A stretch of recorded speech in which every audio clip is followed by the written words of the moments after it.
ہماری خداوند یسوع کی انجیل مقدس مرکز کے مطابق اس کا دوسرا باب 23 سے 28 آیات تک۔ اس وقت یوں ہوا کہ وہ سبت کے دن کھیتوں میں سے گزر رہا تھا اور اس کے شاگرد راہ میں چلتے ہوئے بالیں توڑنے لگے۔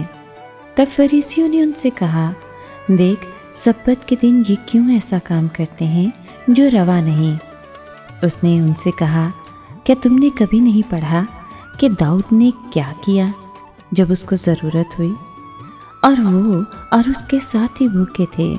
وہ کیوں کر سردار کاہن اعظم ابیاتار کے دنوں میں خدا کے گھر میں گیا اور نذر کی روٹیاں کھائیں، جن کا کھانا کاہنوں کے سوا اور کسی کو روا نہیں، اور اپنے ساتھیوں کو بھی دیں۔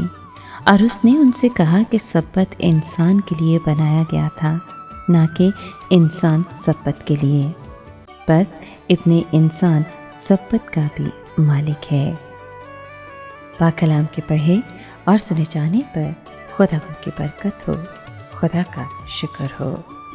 عزیز مومنین، ہم نے سنا کہ فریسیوں نے چوتھا اعتراض یسوع پر کیا، اور یہ اس وقت کیا جب شاگرد سبت کے دن کھیتوں میں سے بالیں توڑ رہے تھے۔ اس پر انہوں نے اعتراض اس لیے کیا کیونکہ وہ بالیں توڑنے کو فصل کی کٹائی کے برابر قرار دیتے تھے، جو کہ ان کی اپنی شریعت میں سبت کے دن ممنوع تھا۔ یسوع نے ایک اصول بیان کرتے ہوئے ان کو جواب دیا کہ ضرورت کے کام یعنی بھوک مٹانا سبت کے دن بھی روا ہے۔ چنانچہ گناہ آدمیوں کی شریعت کو توڑنے سے سرزد نہیں ہوتا، بلکہ خدا کے احکام کو توڑنے سے سرزد ہوتا ہے۔ اس سے شریعت کی خلاف ورزی نہیں ہوتی۔ ہمیں خدا کے دن کو پاک رکھنا ضروری ہے۔ اس طرح یسوع نے دکھایا کہ اسے ایک اور طرح کا اختیار بھی حاصل ہے، اور وہ ہے سبت کے دن پر اختیار۔